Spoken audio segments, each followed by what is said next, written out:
Bonjour, je te retrouve afin de continuer avec toi ce magnifique récit de cet homme qui avait la crainte de Dieu. Tu te rappelles? Mais si, il est mort et son épouse a été vers Élisée lui disant, ton serviteur craignait Dieu. Il est mort et le créancier est venu prendre 2 de mes enfants afin qu'ils soient esclaves. Tu te rappelles? D'accord. Nous continuerons ce récit en lisant dans 2 Rois chapitre 2, versets 2 à 4. Mais juste avant, prions. Notre Seigneur et notre Dieu, nous voilà à nouveau en ta présence pour te louer et te bénir. Merci Seigneur parce qu'en toi, nous avons la vie éternelle.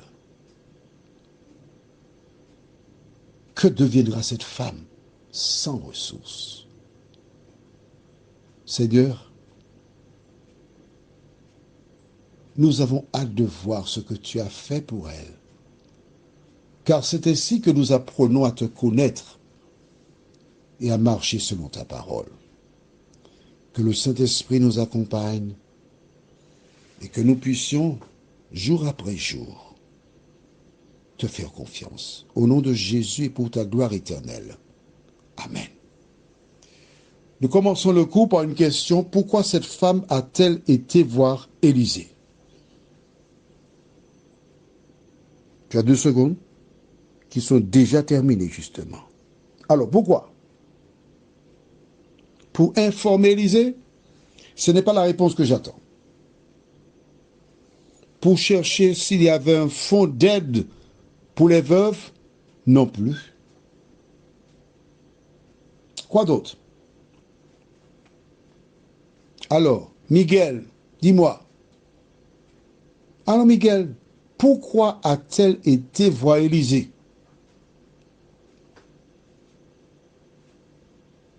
Parce qu'elle aimait ses enfants et elle voulait les récupérer. C'est une bonne réponse. Vois-tu, lorsque tu as un besoin légitime, tu peux et tu dois aller à Dieu. Lisons maintenant versets 2 à 4. Élisée lui dit, que puis-je faire pour toi? Dis-moi, qu'as-tu à la maison? Elle répondit, ta servante n'a rien du tout à la maison qu'un vase d'huile. Et dit, va demander au dehors des vases chez tous tes voisins, des vases vides, et n'en demande pas un petit nombre. Quand tu seras rentré, tu fermeras la porte sur toi et sur tes enfants. Tu verseras dans tous ces vases et tu mettras de côté ceux qui seront pleins.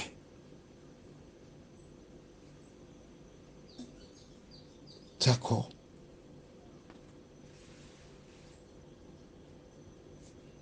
D'accord.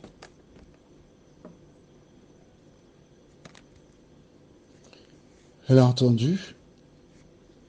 Je dirais même, elle a reçu son ordonnance du prophète. Quand elle s'est rendue vers lui, nous ne savons pas quelle pensée, quel était son souhait. Tout ce que nous savons, c'était là exposer son problème. Et le prophète lui dit, qu'as-tu à la maison? J'aime bien la réponse. Ta servante n'a rien du tout à la maison qu'un vase d'huile. Cela veut dire qu'elle n'avait même pas de quoi manger.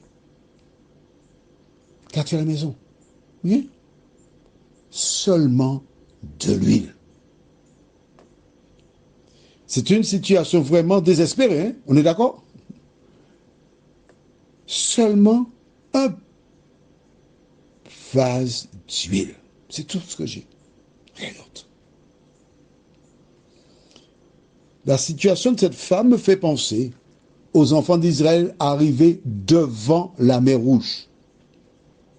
Pas de solution. Un vase d'huile. ce qu'elle appelle rien du tout. Mais à partir du rien du tout, Élisée lui donne l'ordonnance, à savoir,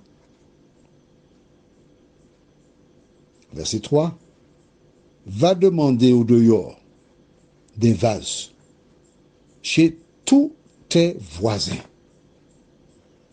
Des vases vides, et n'en demande pas un petit nombre. Hein? Demande. Hein? Élisée ne lui dit pas va acheter des vases. Pourquoi? Elle n'a pas les moyens. C'est pour cela que le créancier est venu chez elle et est parti avec 2 de ses enfants.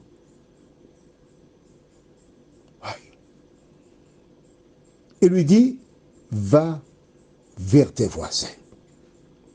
Demande-leur des vases. Pas un petit nombre, il faut avoir beaucoup. Hein? Qu'est-ce que cela veut dire? Là où tu habites, quels sont tes rapports avec tes voisins? Tu es bien avec tous tes voisins? Magnifique. Mais si tu es en guerre avec tous tes voisins, que peux-tu faire? Le prophète a dit, va demander à tes voisins des vases. Tu n'iras pas vers les étrangers. Tu imagines? Tu débarques chez quelqu'un, tu sonnes ding dong, ding dong. La personne vient ouvrir et dit, bon voilà, je suis à la recherche de vases. Pouvez-vous me prêter des vases? Madame, je suis désolé, mais celui que j'ai là, il est déjà utilisé, je ne peux pas enlever ce qu'il y a à l'intérieur. Je suis désolé. Moi, je ne connais pas la dame. La dame débarque chez moi, elle me demande d'emprunter mon vase. On ne parle pas du vase. Alors, aux Antilles, le seau hygiénique, qu'on appelle, comme était dans la chambre à l'époque où il n'y avait pas de WC, on appelle ça aussi un vase. Il y avait le vase. C'est pas comme le seau, vraiment un vase. Et aux Antilles, dans certains foyers, quand on parle de vase, on a tendance à se bien spécifier. D'accord? Cette femme avait de bonnes relations avec ses voisins. Elle devait avoir de bonnes relations avec ses voisins. Car si elle n'avait pas de bonnes relations, elle ne pouvait rien recevoir des voisins. À travers le récit du jour, l'Éternel te dit de soigner tes relations avec tous tes voisins. Dans ce contexte, mais de manière générale avec tous les membres de ta famille, de vivre en paix avec tous les hommes. Va vers tes voisins. Demande-leur des vases. Et pas en petit nombre, hein? Ça veut dire qu'il faut avoir beaucoup. Et ensuite, au verset 4,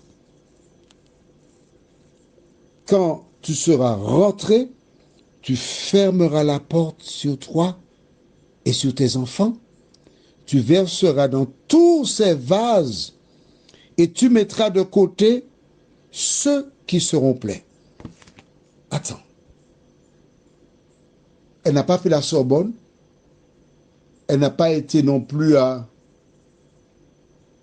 l'Université des Antilles, ni à Harvard University, voire Andrews. Selon ce que le prophète Élisée dit, il semble que